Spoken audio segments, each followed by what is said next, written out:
그 다음에 이제 아까 언급했던 그 나와 세계라고 하는 책에 대해서 제가 이제 보너스로 그 책 내용을 간단히 정리를 하면서 이제 마치려고 하는데요. 나와 세계란 책은 총균세가 상당히 두꺼운데 나와 세계란 책은 좀 두께가 좀 한 반 정도밖에 안 되니까 부담이 좀 되시는 사람들은 나와 세계를 읽으면서 제러드 다이아몬드 선생의 어떤 통찰력 이런 거를 한번 보시면 될 것 같아요. 총균세하고 내용 전체가 동일하진 않아요. 물론 다른 주제를 다루고 있기 때문에 내용은 다양하지 않은데 제러드 다이아몬드 선생이 생각하는 어떤 통찰력, 그 다음에 거시적인 시각으로 바라보는 어떤 전 세계적인 어떤 불균형에 대한 어떤 원인, 그런 거를 이제 이야기함에 있어서 나름대로 저자의 생각을 이해할 수 있는, 저자의 생각에 어느 정도 동의할 수 있는 그런 내용들을 담고 있기 때문에 뭐 재미있습니다. 그래서 이제 나와 세계에서 다루는 대표적인 부분이 온대 지역이 열대 지역보다 좀 더 안정적이고 잘 사는 이유에 대해서 이제 적은 거죠. 열대 지역이 기온도 높고 강수량도 많고 하니까 다양한 동식물을 가지고 있고, 이런 다양한 동식물이 있으면 먹고 사는 문제, 우리 선조들이죠. 앞에 몇십 세대의 선조들이 경제적인 어떤 안정을 바탕으로 해서 다양한 기술 개발을 통해서 잘 살 수도 있었을 텐데 왜 못 사는가에 대해서 이제 얘기를 하는 거죠. 다양한 동식물이 있다는 얘기는 다양한 세균과 질병이 있는 이유라고 저자는 얘기를 합니다.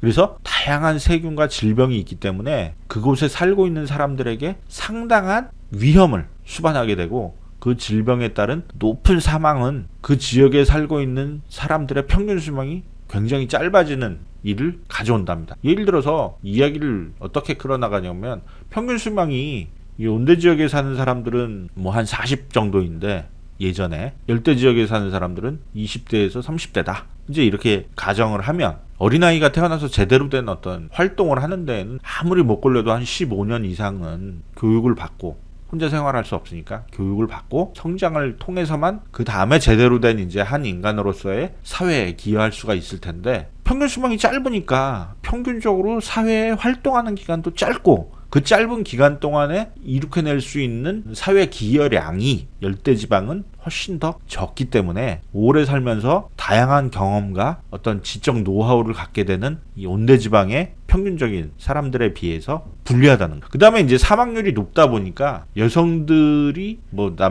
남편이 여성을 통해서 아이를 많이 갖게 하는 원인이 되고, 여성의 임신하는 기간이 증가함으로써 여성이 사회활동하는 시간이 짧아진다는 거죠. 그러니까 여성이 애 키우기 바쁘지 다른 사회에 어떤 사회적 활동을 하는 기간이 짧아지니까 2명이 일하는 것과 1명이 일하는 그 차이 때문에 열대 지역의 어떤 발전이 더딜 수밖에 없다. 그 다음에 이제 또 기후적인 얘기를 하고 있는데, 높은 강수량이 좋지 않다. 사막이 있는 지역보다 비가 많이 오는 지역이 동식물이 자라기 좋지 않느냐라고 얘기하는데, 높은 강수량은 결국은 그 비에 의해서 토양에 있는 다양한 어떤 좋은 성분들이 다 씻겨가 나가기 때문에 토양의 비옥도도 결코 좋지 않다. 일부 비에 강한 식물들만 자라날 수 있는 조건이 되는 거지, 사람들이 먹기에 좋은 작물이 자라기에는 결코 여건이 좋지 않다는 얘기입니다. 나름대로 듣고 보니까 이 열대지방과 온대지방에 대한 경제적, 기술적인 어떤 차이, 벌어진 이유, 이런 것에 대해서